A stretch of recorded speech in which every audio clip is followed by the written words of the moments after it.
Let's talk about refractive index now. Okay.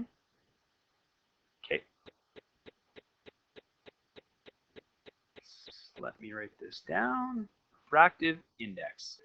All right, so now we're going to move from just dealing with water waves and general mechanical waves into some of the wave-like properties that light possesses. Okay, so light is kind of an interesting thing in that it can propagate through empty space, but it can also propagate through certain types of optically opaque, say, medium. Okay, so for instance, one such medium would be glass. Okay, so if we make a prism out of glass, we can have this refraction effect going on as light passes through into and then back out of the glass medium. Okay, there are many, many other media that water can pass in and out of or travel through. Things like water, certain types of plastic, certain gems, things like diamonds and so on. And we'll just firelight and etc. on there. Okay, so anything that light can pass through. So the refraction happens, if you remember, when the waves are changing speed. Okay, so when their speed is changing. So the first thing we'll talk about is C.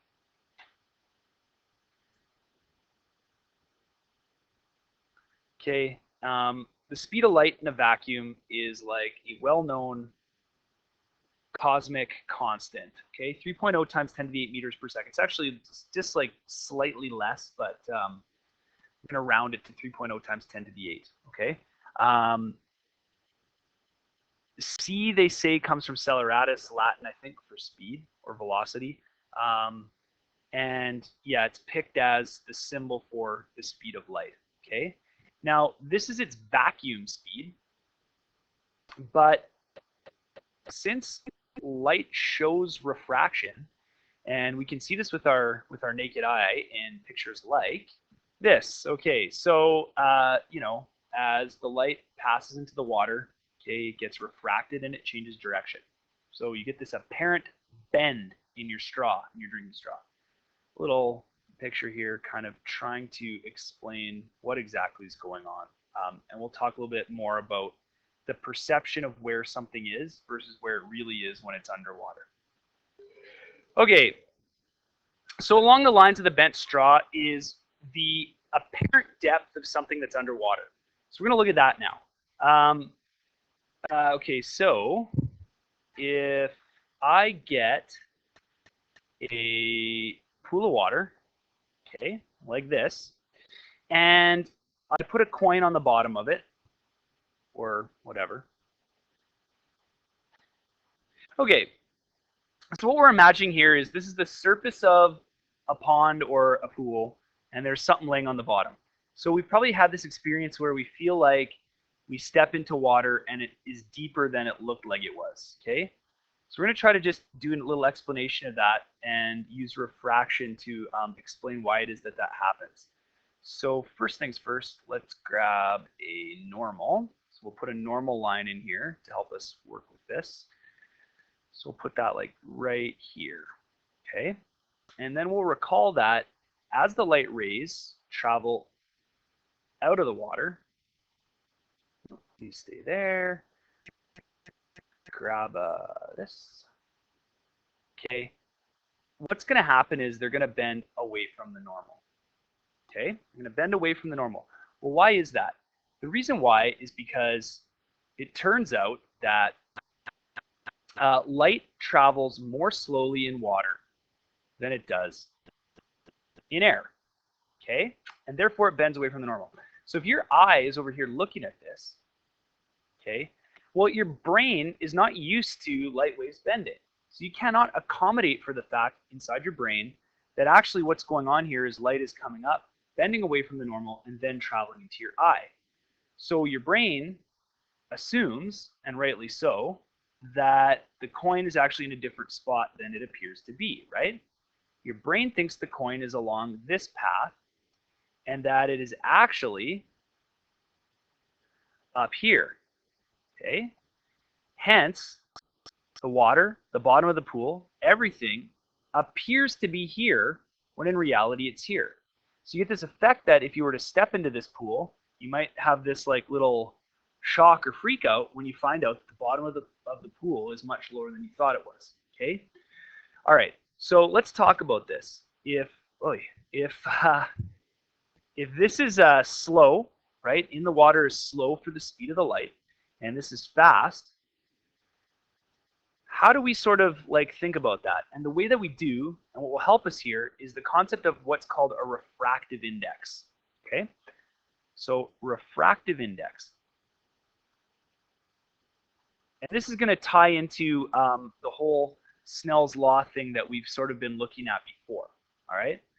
So refractive index is just this. It's n. It's the refractive index of any material. And what it is the ratio of the speed of light in that material, okay, to the speed of light in vacuum. In other words, the slower that light travels in our medium, the higher the refractive index. So some things with extremely high refractive indexes could be something like a diamond. Okay. Acrylic is somewhere around, I think, like 1.4. All right, so quite a bit less. Certain eyeglass materials can have refractive indexes of like about 1.7, and so on. So some real life applications of materials with high refractive indexes could be that you could make eyeglasses thinner, okay, with less curve to them. So I have glasses, and back in the old days, before these sort of newer materials came along, my right eye is pretty bad. I had to have like a fairly thick lens in order to bend the light enough, right, to get put into my eye at the correct, angle. But nowadays, with a higher refractive index, what you can have is you can have a much thinner, flatter lens, okay? But because the refractive index is so high, you get a very significant bending, right, as the light comes into it, and you can get the same amount of focusing power from a much thinner lens. Okay, so we'll do a couple of problems with this n value, and we'll see how it comes into Snell's law. Okay, so Snell's law talks about what happens when light travels from one medium into another. And generally, that's from air into some sort of optical medium. All right. So let's say here that we have light going from air and into a diamond. Or fast to slow. Now it turns out that the n value of air is something like 1.00003, something like that. Okay, it might be slightly more, slightly less, but it's insignificantly different than c. Okay, so we could say this: n in air is roughly equal or approximately equal. Let's use the approximately equal signs. N in air is approximately equal to c. Is that right? Or, yeah, I guess. Sorry, that's not right. It should be 1. 1. Right, because n equals c over v. So if these two values are equal, you get essentially 1. This is approximately 1. So we're going to say that the refractive index of air is basically 1, and the n of the diamond is about 2.4. Okay, so the higher the refractive index, the slower it is that light is traveling in that medium. Okay, so let's throw a normal line on here. Okay, so there's our normal. Remember, normal is always drawn at 90 degrees to the surface. Okay, and let's put our arrows in here. And let's see how we're going to go ahead and use this. So here's my incident rays. And just remember, the wave fronts are perpendicular to this. So as I get into diamond and slow down, right, the wavelength will shorten within the diamond. Of course, we won't be able to see that because we can't put our eye inside the diamond. So if that results in a color change, we would not be able to tell because we'd only be able to see the light as it re-emerged or came back out of the diamond. But because it's slowing down, we know that the wave is going to bend towards the north. So we're going to call this theta 1, okay? And that theta 1 is our angle of incidence. We looked at that last time. Okay, and theta 2, well, that's our angle of refraction.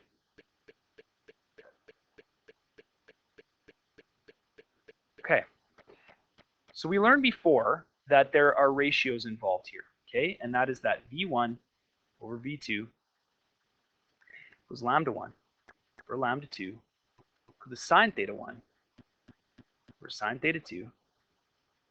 And now if you look, we're going to have an inversion here, okay? So slowing down, wavelength shortening, sine of theta 2 getting smaller, but refractive index getting larger. So we got to watch, but this ratio, the ratio of the n values, okay, follows this pattern as well. It's just that it's inverted from everything else, okay? So V1 to V2, lambda 1 to lambda 2, sine 1 to sine 2, the ratio will be the same as the n2 to n1 ratio. All right, so we can, seeing as how the n value is sort of taking into account the velocity here, we can kind of like ignore that. Since we're talking about light, it's pretty hard to know what the wavelength of light is by like looking at it. You have to look it up on charts or, you know, have a professional measure it for you in some way. But stuff we can actually deal with directly in a lab and stuff that they could deal with way back when is right here, okay? You can get these values essentially by maybe not necessarily knowing the speed of light directly, but comparing different optical media together, okay? So anyway, this part here specifically, I believe is what they call Snell's law. And another way that you often see it written is actually the this way, n1 sine theta 1 equals n2 sine theta 2. So back when I was learning this many moons ago, this is what stuck in my brain, okay? Sometimes you see it written like this, sometimes like this, okay? So let's do an example here. Light is incident at 40 degrees onto the surface of a diamond.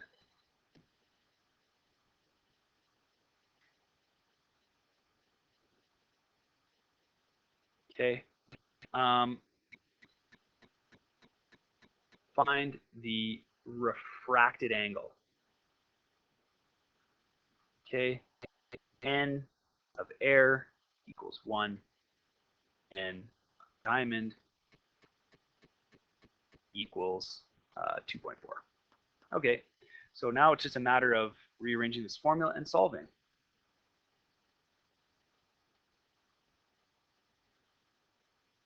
So back here, I would suggest drawing a picture, okay? So on your paper, draw a picture of this so you're kind of following along.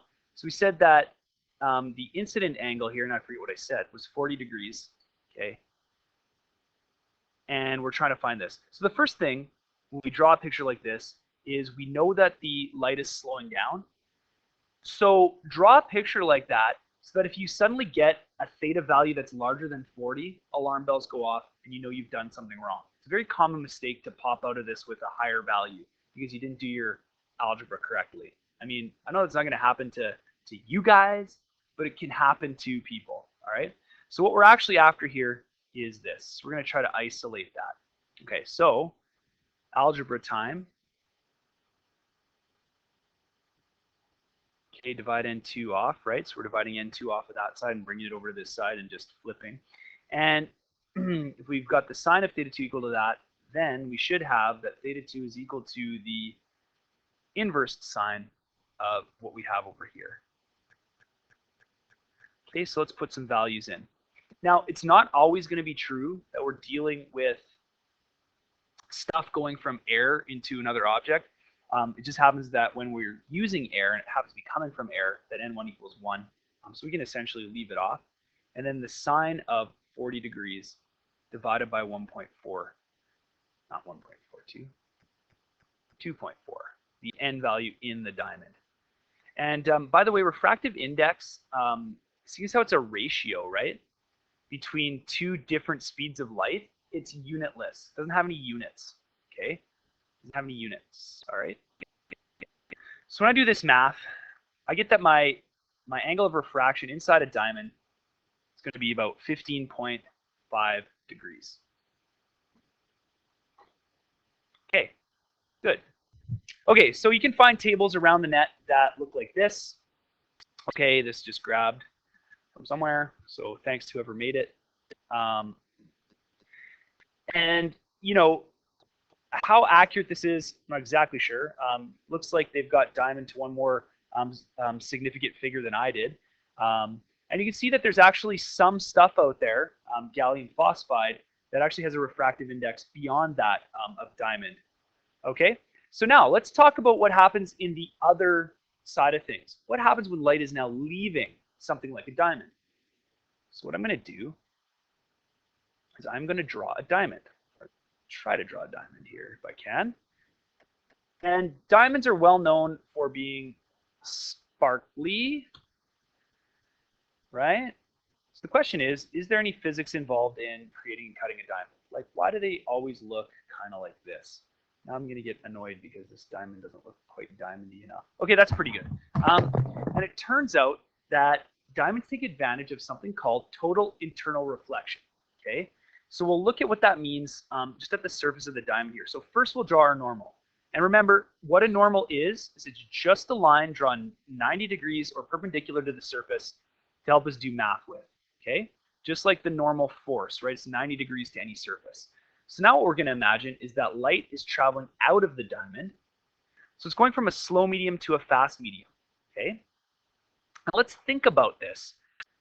Light as it leaves a slow to a fast, let's just write that in. So we're quite slow comparatively, slow inside, fast outside, okay? And what that means is the refracted angle is greater in size than the input angle. And now let's imagine here, right? So first of all, okay, in this orientation, we're going to call this N1 and this N2, this V1 and this V2, right? This wavelength 1 and this wavelength 2, and this theta 1 and this theta 2. So you always orient your Snell's law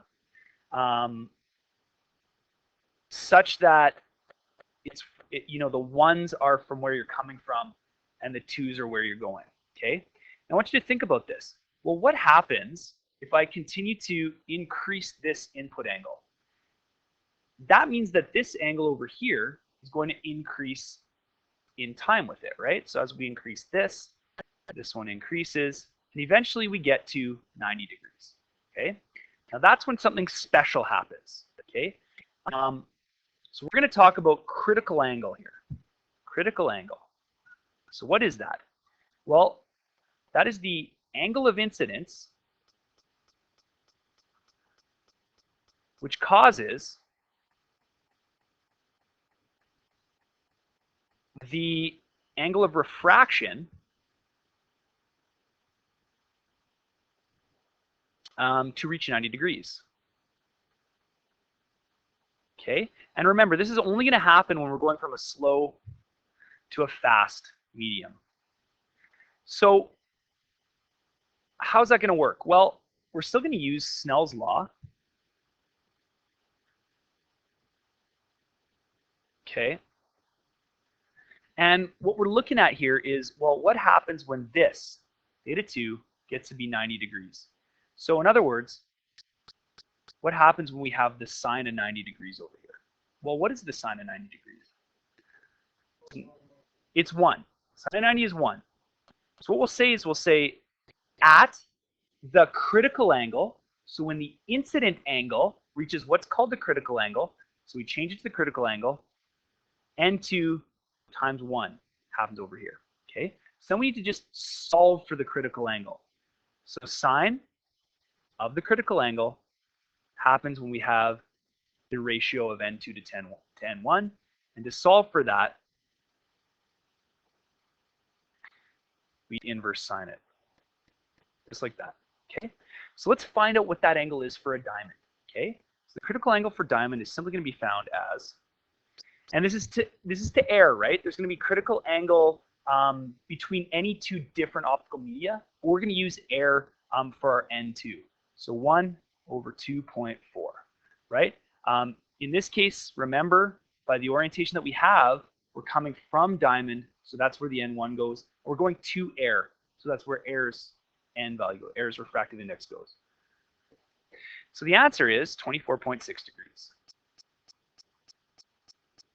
Okay, it's the critical angle for a diamond. All other materials that are optical will have their own critical angle. The higher the refractive index, the lower the critical angle. Does that make sense? The higher the refractive index, the lower the critical angle.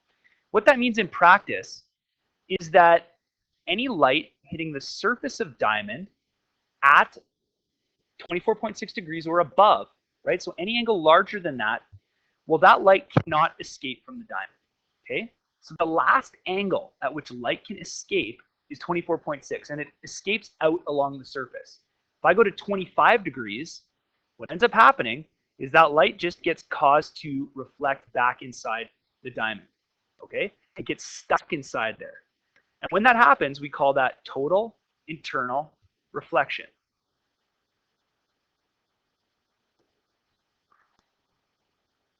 So if you're going to make a diamond, what you kind of want to have is you want to have an object which absorbs light from all different angles and then spits it out the top, right? So there's like a geometry that works for a diamond, okay? And if you find a diamond, right, a rough diamond, you try to look at it and you try to keep it so that the proportions are correct, such that light entering it gets refracted in such a way that it's striking the walls at below the critical angle, but hitting the top, striking the walls at above the critical angle, but hitting the top at below the critical angle and escaping out the top, only the top. And light shining in, right, gets refracted around inside and hits, it's not a very good drawing, and hits such that it shines out the top, okay?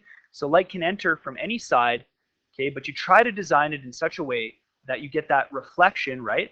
You hit here above the critical angle, but you strike the top always at below the critical angle, right? So it's essentially, it's like a light collector, right? And you're mostly observing the diamond from the top. If someone has a diamond and you can see the back and bottom, which you usually can, right? Because you want light to collect in there, it looks dull on the back. It doesn't sparkle really from the back. It sparkles out the top. So have a look and see next time you get a chance to look at a diamond.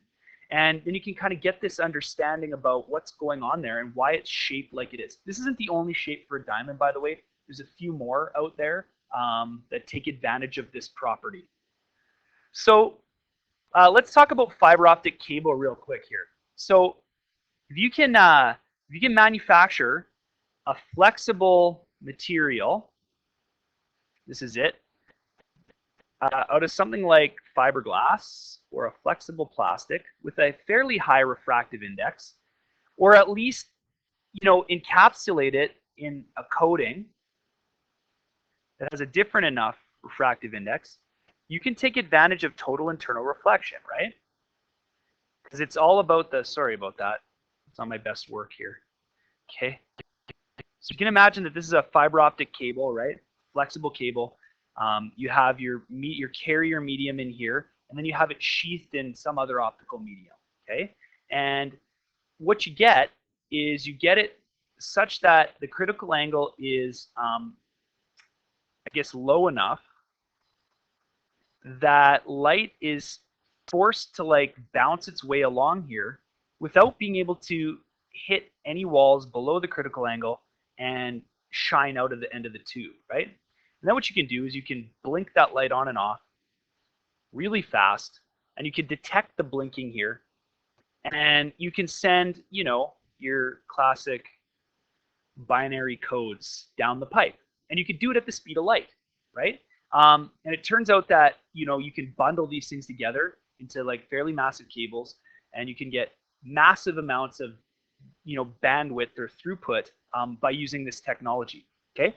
So yeah, we'll probably stop there. Actually, no, we won't. We'll talk about one more thing. Talk about two more things. Oh, I ran out of page. Oh no. So last couple of things here.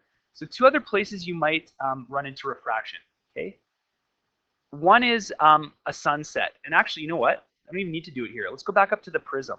So you might be wondering, so how does this, you know, have anything to do with our prism over here? Well, it turns out that the shorter the wavelength you have, the more you refract. Interestingly, okay? So what that means is if you put white light in here, which is a mix of all wavelengths of light, on your first refraction, you get some spreading, right? On your second refraction, you get some more spreading. And the reason why is because the purple is refracted more than the red, okay? So this has a few things that go on in nature. Like one, for instance, is a rainbow, okay? So let's say you have a falling raindrop and you have sunlight striking it, which is white light. You have a refraction, a total internal reflection, actually two, I guess, and you, or maybe just one. Yeah, I think just one. Okay, and then you have the light coming out. But remember, we've got less refraction from our red than we do from our purple. So our purple is going to refract more, and you get your stacking or your rainbow colors. Okay, so your prism and your raindrop work similarly. Okay, so from the ground, you are seeing this light as particular raindrops fall through this exact kind of orientation. And you can look it up. It's well documented at what heights these sorts of things happen. And also it happens at a second one too. So as they fall to a different point, light shines in the other way, and you get a double reflection inside, and that's where you get your secondary rainbow with its inverted colors. Okay, so you can go check that out if you're interested in the physics of that. And then the last thing I'll just mention quickly, just because it's interesting, is we can talk about why sunsets are red and why the sky is blue. So let's imagine that you are on the surface of Earth. It's not hard to do, hey, to imagine you're on the surface of Earth. And let's imagine that you're standing here. Okay, now remember, air and space have slightly different refractive indexes, and the lower you get in the atmosphere, the higher the refractive index gets. So let's imagine that the sun is setting, okay? And so what that means is rays of light from the sun are striking the atmosphere, okay? They're striking the atmosphere and they're interacting with it, okay? Well, it turns out that the blue light from the sun, okay, refracts more. What just happened there? The blue light from the sun refracts more, or scatters if you want. And if you were standing here and you looked up, you'd tend to see blue sky. But if you're standing here, right, you're on the receiving end of those last rays that aren't quite refracting as much. And what you're seeing towards the sunset is you're filtering out that blue. That blue is getting refracted more and scattered by the atmosphere, whereas the red light is refracted less and can make it to your eye.